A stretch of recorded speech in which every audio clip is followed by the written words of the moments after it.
નમસ્કાર, હું છું દિવ્ય. તમે જોઈ રહ્યા છો સિટી કવરેજ ન્યૂઝ જુનાગઢ. આજના મુખ્ય સમાચાર. સર્વોદય બ્લડ બેંકની 1 કરોડની એફડીને લઈને વિવાદ. જુનાગઢની સર્વોદય બ્લડ બેંક અને દવા ફંડ ટ્રસ્ટીની 1 કરોડની એફડી ટ્રસ્ટીઓની જાણ કે મંજૂરી વિના તોડી અવસાન પામેલા દાતા ચંદ્રકાંત પોપટલાલ લાખાણીના ખાતામાં ટ્રાન્સફર કર્યાનો આક્ષેપ થયો છે. ટ્રસ્ટી અનિલ કુમાર મુકુંદરાય વ્યાસની ફરિયાદ બાદ ચેરિટી કમિશનરે તપાસ શરૂ કરી છે. 30 જુલાઈ 2026ના રોજ નોટિસ બાદ 20 ઓગસ્ટે ટ્રસ્ટીઓ અને પ્રમુખ મહેન્દ્ર મશરૂના નિવેદનો નોંધાયા છે.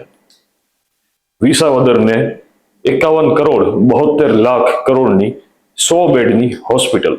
વિસાવદરમાં 51 કરોડ 72 લાખના ખર્ચે 100 બેડની આધુનિક હોસ્પિટલ માટે ટેન્ડર પ્રક્રિયા શરૂ થઈ છે. મુખ્યમંત્રી શ્રીએ 11 એપ્રિલ 2025ના રોજ હોસ્પિટલની જાહેરાત કરી હતી. મંજૂરી થયા બાદ હવે નિર્માણ કાર્ય શરૂ થવાની દિશામાં કાર્યવાહી આગળ વધી છે.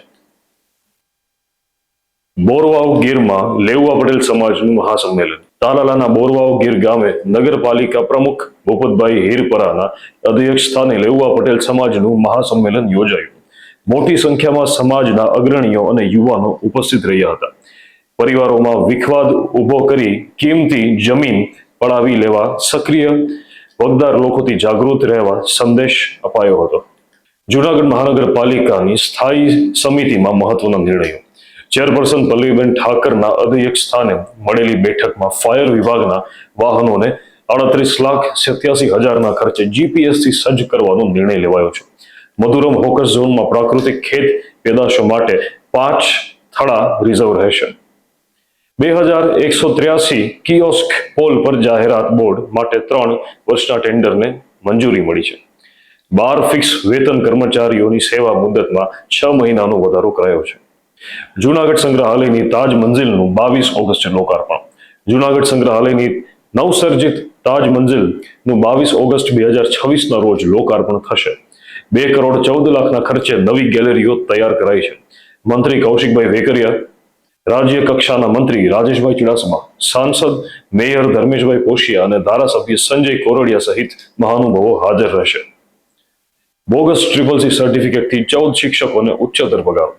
જૂનાગઢ જિલ્લામાં 14 શિક્ષકોએ બોગસ CCC સર્ટિફિકેટના આધારે ઉચ્ચતર પગાર ધોરણે લાભ મેળવ્યો હોવાનું તપાસમાં સામે આવ્યું છે.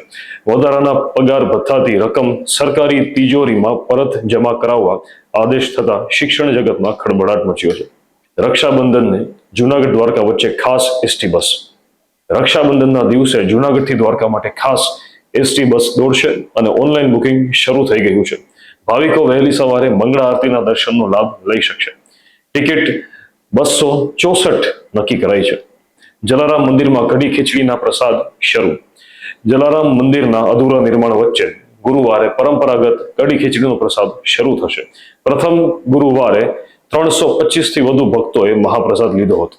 આગામી 15 ગુરુવાર માટે દાતાઓ સ્વૈચ્છિક રીતે પ્રસાદની જવાબદારી સ્વીકારી રહ્યા છે. હથિયારના ગુનામાં રોહન રાયની જમીન અરજી ફગાવાઈ. આર્મ્સ એક્ટના ગુનામાં આરોપી રોહન બચ્ચા પ્રસાદ રાય ઉર્ફે યાનવીની જામીન અરજી 5મો એડિશનલ સેશન્સ કોર્ટે ફગાવી. 20 ઓગસ્ટ 2026ના ચુકાદામાં કોર્ટે જામીન નામંજૂર કર્યા છે. જજ બનવા હવે 1 વર્ષનો કાનૂની અનુભવ જરૂરી છે. સુપ્રીમ કોર્ટે સિવિલ જજ જુનિયર ડિવિઝનની એન્ટ્રી લેવલ પરીક્ષા માટે જરૂરી કાનૂની અનુભવ 3 વર્ષથી ઘટાડીને 1 વર્ષ કર્યો છે. મે 2025ના નિર્ણયમાં સુધારો કરતા કાયદા સ્નાતકો અને યુવા વકીલોને રાહત મળી છે. ખાદ્ય તેલનું પેકિંગ હવે માત્ર લીટર કિલોમાં. ગ્રાહકોને ભ્રમિત કરતા ઓડ પેકિંગ પર રોક લગાવી હવે ખાદ્ય તેલનું પેકિંગ માત્ર લીટર અને કિલોમાં જ થશે. બજારમાં રહેલા અન્ય વજનોના પેકિંગના નિકાલ 29 નવેમ્બર સુધીમાં કરવાનો નિર્દેશ આપ્યો છે. સિટી કવરેજના ડેઇલી અપડેટ્સ માટે અમારી ચેનલ લાઇક કરો, શેર કરો અને સબસ્ક્રાઇબ કરો. આવતીકાલે ફરી મળીશું નવા ન્યૂઝ સાથે. City coverage news Junagadh. ધન્યવાદ.